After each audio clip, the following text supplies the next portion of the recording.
Well, sitting here in the living room, it's actually noon. I've been just out doing some stuff out in the shop today, not working today. Mama and Brookie are out Christmas shopping. They left yesterday. I think they're going to be home tomorrow. And River he's working. He's doing DoorDash, so over in Weatherford. So I guess the only thing that would make sense to me is go hunting. I think I'm going to do some fishing too. I think I'm going to take a fishing pole. I'm going to put the canoe in and float down about a mile to where the Clear Fork runs into the Brazos, fish there a little bit, and then hike up to what they call the butt off hole upriver. I don't know how far it is, maybe 3/4 of a mile, something like that. Call it the butt off because the hike up there, you have to hike your butt off to get there. So anyway, I'm gonna go try to pick up some pigs this evening, or a pig, and we'll see what goes down. Anyway, I'll take y'all along and see if we can find something to video. Yeah, I headed down here to the river where I'm gonna put the boat in. Going by a wheat field here that a buddy of mine, Brady Atwood, hunts. There's a bunch of deer out on the wheat right now. It's 12:17 and it looks like 2, 4, 6, at least six deer out on the wheat right now. So I don't know, good sign that the critters are moving. Yesterday we came out to clean up the area that we had processed that bull, and on the drive out here we seen, I don't know, a couple of herds of pigs out midday. So right now that's kind of what I'm seeing, is areas where I'm usually seeing game and not having a whole lot of time finding game. They're not there because they're all homesteading the wheat. The wheat is up. It's easy pickings, fattening themselves up for when it gets cold, which it has not done yet. Right now it's 58 degrees. It was kind of chilly last night. I think yesterday the high was, I don't know, I think it got up into the 40s or something, and it was down into the 20s. But anyway, has not been cold, so been kind of miserable being out in the woods. Not too shabby today. I think tomorrow and the next day is supposed to get really warm. We're at about the high right now, 57 at 12:18. So anyway, yeah, I think the critters are going to be moving. We'll see if we can get something on video. Whether I shoot something or not, who knows. But I really want to try to focus on getting video of stuff. So we'll see what we can come up with. So this is the Clear Fork, and I'm going to be going about a mile or so down river there. Probably not a mile, probably not, 3/4 maybe. But I'm going to park the pickup right over here and drag the canoe down, put it in the water right down there, and then head down river. So we'll see.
That was a little gnarlier than I thought it was going to be.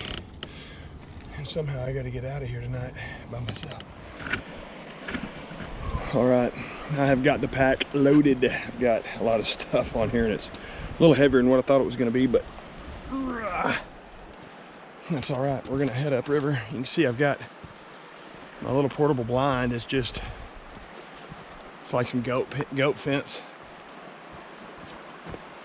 3 little 18-inch panels of it wired together with Johnson grass. Ran down through the mesh of the fence. So it's a little trifold or bifold. Really, there's 3 pieces, but it folds in 2 places.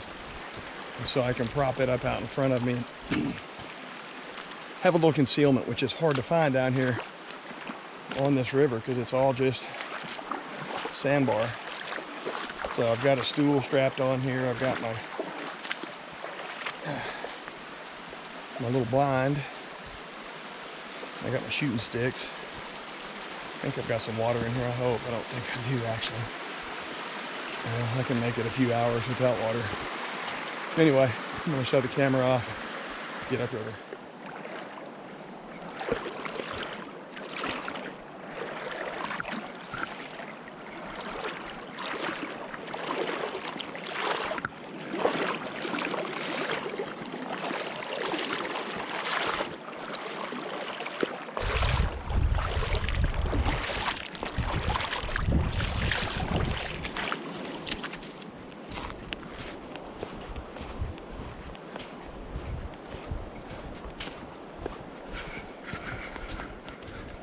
Boot tracks. There's been other people up here hunting. Looks like somebody may have brought a dog with them.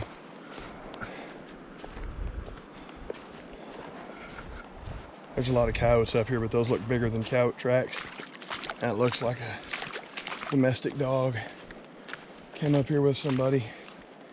So yeah, I don't know how they came in via the private ground here along the shoreline or if they boated in, so hard to tell. Not many people are going to boat down to this. That's the beauty of the day and age that we live in, is the ground is hard to get to, and by and large people are too lazy to go get to it. So I don't know, it's the day and age we live in. But yeah, they walked up here. I'm still seeing their tracks, and they walked back down. I see tracks both ways. May have been hunting. Anyway, I'm gonna shut this off. Let's get up here. I did want to turn the camera on just so you could see all the sign where the critters are crossing here. Mostly pigs. Just beat up. You can look right up here in front of me. It's like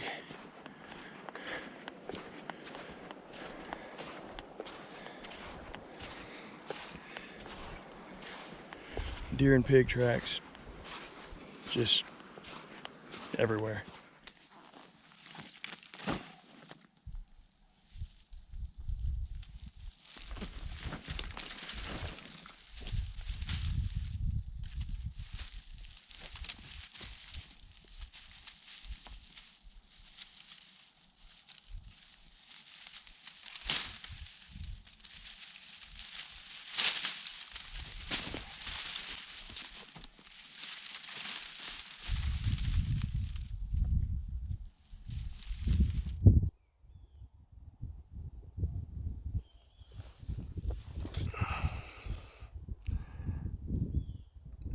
There's a coyote up there crossing the river right now.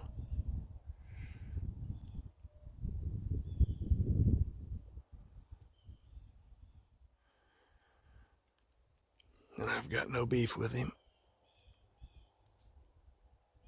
I'm gonna let him do his thing.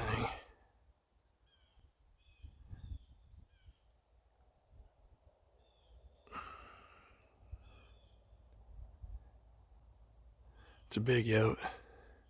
Really surprised he didn't wind me already.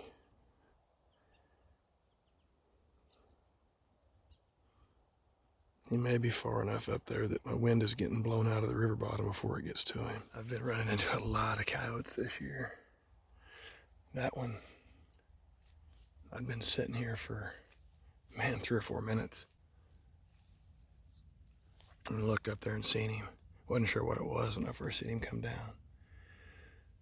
Last night I had a pack of coyotes, probably 50 yards, 75 yards, howling. They could hear a siren off in the distance, and it got them lit, torched off. And I don't know how many there was. There was a whole pack, and they were extremely close.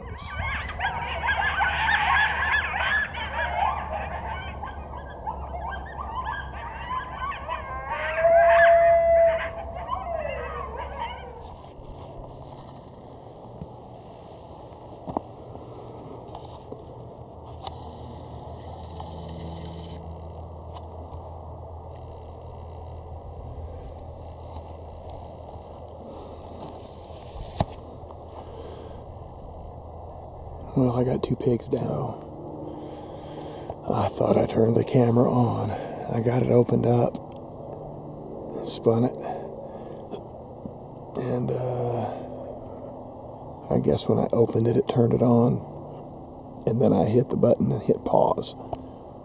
So, par for the course, but in as much as y'all didn't get to see the footage, I've got more meat for the orphanages, and I'm pretty happy about that. So I'll try to do better on the next one. Well,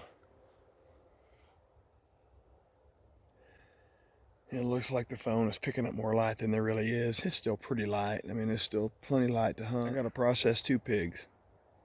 I got a mile hike. I got a mile float upriver, paddle upriver. I got the little trolling motor. It'll help some. But reality is I've got a lot to do. I had 2 more doe and a buck cross just upriver of me. And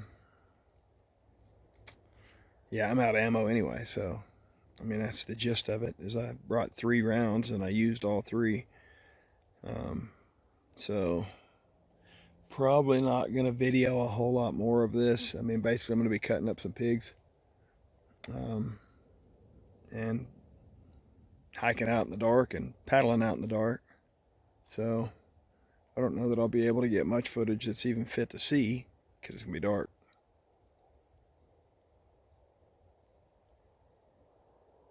So I think I'm gonna shut this off and get to work. Blessings. There's a big old black boar. I was just packing up to leave and seen him coming down.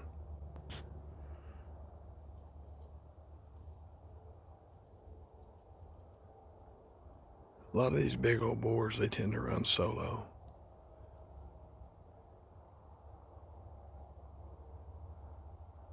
And of course he was walking away from me when I first seen him and got him in the binos and was rather quickly able to determine that it was a boar.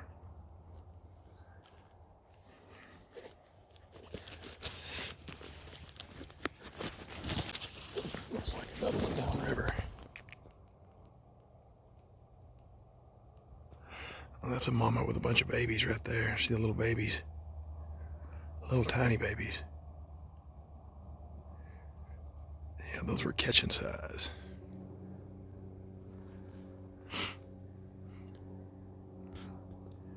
Heck, I might just hang around and soak up the beauty of it all. Pretty crazy.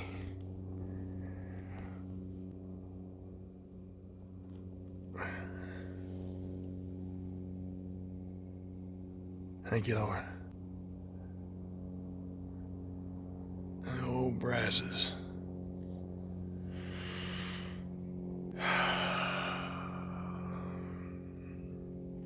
Hallelujah. All right, so here's the deal.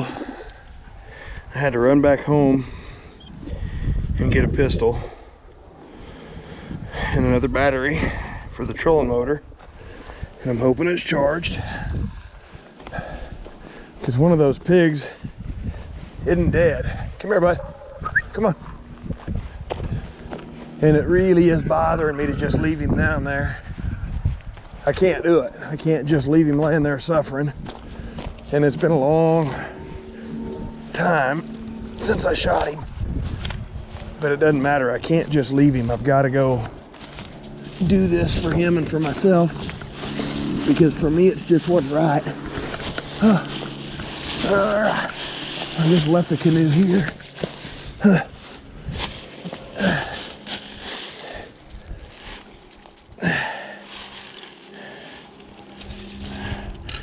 Taking Rio with me just so he can get out of the house a bit. Okay, bud. Come here. Nope, come here. Hey, come here. Come here. That thing will hurt you. Come here. That thing will hurt you bad. Stay. I'm gonna tether you a little bit, and then we gotta pull the pistol out and go up here and put him down.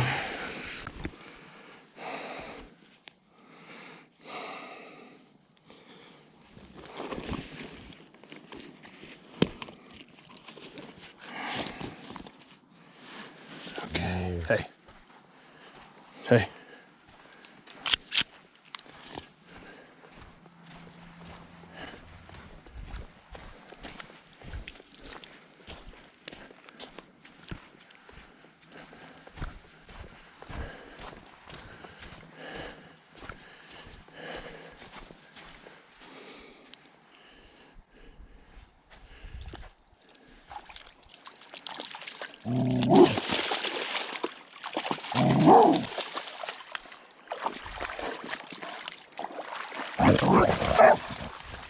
Rio, hey.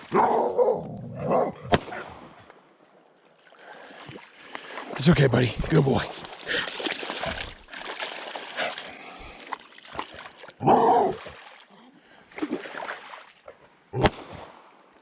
Good boy, good boy.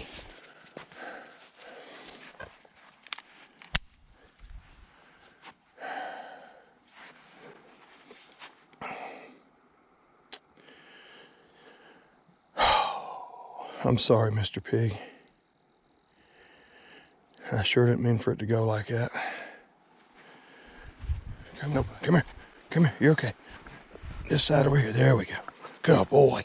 He's a good boy. All right, pigs are tended. We're back to the canoe. Now we got a 1 mile, well, 0.97 mile ride back to the pickup. And then the worst of all is trying to get all this loaded. Oh, and I'm getting wet. The worst is gonna be getting all this stuff loaded from the river up to the pickup, because it's steep and gnarly, and yeah. Nonetheless, a successful trip down on the river. It is December 26th, 2021. We just come through Christmas yesterday, and it is hot here in Texas, 92 today. And man, I hope y'all had a Merry Christmas. It was pretty surreal here for me. I had an incredible Christmas yesterday.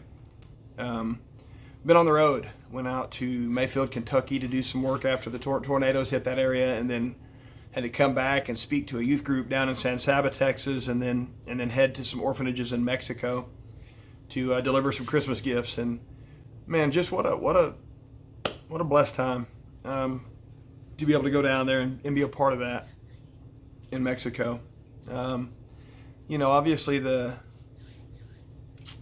Mayfield, Kentucky area took a beating, and it was challenging to be out there and just seeing all the hurt. It's next level for sure. It's really bad out there. Camera doesn't do it justice. So in the drive from San Saba to the orphanages down in Reynosa, come upon an accident, and it was pretty bad, and kind of helped try to get the gentleman out and got him out on the ground and started trying to work on him, and he didn't make it. He passed away, and so it's just been a challenge. And knowing that he was a father and a husband and, you know, family members and all that stuff just right before Christmas compounded, you know, the complexities of it all. And so, man, I've just had a heavy heart. And visiting with one of his family members over social media, and she's been through a lot the last few years, and I get where she's at. I understand. I've again been out looking at the tornado area and been down visiting with orphans, and all these questions. God, why in the world would you do this? Why would you let this father of 3 and husband and family member go out like this, God? And those questions can haunt. Not understanding what God is doing can haunt. And it takes me to John chapter 6 in the region of verse 66. And that is interesting that it is John 6:66, but that verse tells us that many turned and walked away and stopped following Jesus at that point. And the reason they did that was because Jesus was doing and saying things that they couldn't get their minds around. It didn't make sense to them. And so, that being said, I get it. I like to understand what God is saying and doing. But there's times when I come to this realization where my finite mind can't do it. I'm too limited, and I'm fine with that. And in a lot of ways, I'm really good with that. It's comforting that He is bigger and greater than my simple carnal mind. But I like right after it says many turned and walked away, then he turned to the 12 and he said, "So are y'all thinking of doing the same?" And Peter, always quick to speak, piped in and said, "Hey man, we've kind of already been there, and nobody else has what you have." And in the gist of what he was saying is, no, we're not going anywhere. You are our Lord. I don't understand what you're doing. Doesn't make sense what you're saying, but you're Lord. That resonates with me right now. I can't say that my faith hasn't been shaken the last couple weeks. It's hard to see these things. It's hard to hold a man in your arms and his pulse go away, and you think of his kiddos. And again, I met a family member, and she been through a lot, cancer and some different things, and it has rocked her faith to a point of, like in John 6:66, she didn't understand what God was doing, and so she turned and walked away. Again, I understand, I get it. And it breaks my heart when I hear testimonials like that, because where are you going to go? What are you going to do? What is out there to give you hope? I get a lot of peace from my hope. I get peace from Him being bigger than my understanding. I get that people don't, I understand. But if you're at that breaking place right now, that point of feeling like you're wanting to turn your back and walk away, I just want to challenge you to think with your carnality, with your mind, what else is there? To just run out and chase the wind and eat, drink, and be merry? Because it's so empty and so hollow. I see it every day. So I would challenge you to really consider the magnitude and the depth of walking away. Didn't want to post this video with these bad shots I made, but it is what it is. And so they kind of inspired me to think along these lines. It didn't go like I wanted it to again. I've had a rough year on hunting. Woe is me, the poor animals on the reel. But didn't want to post it, but it's reality. It's what happened while I was out there. And I don't know. Ammo shortage. I'm not shooting enough. I've got to step my game up and go out and shoot some paper, get my gun dialed, get everything sorted, and do better. In the meantime, man, I thank you guys for coming and watching and checking out what we're doing. I've been taxed. I'll just tell you, I've been taxed, but where else am I going to go? What else am I going to do? There is nothing. And quite honestly, it's in these times that I feel like is where I really grow, and my roots go down to a different level. They get deeper, and I feel like I really grow in these times. So when you feel empty and lost and stale and stagnant, that might be the time that your taproot is going down to that place of living water. So in your discouragement, be encouraged and know that He is God and He loves you. Bless you guys.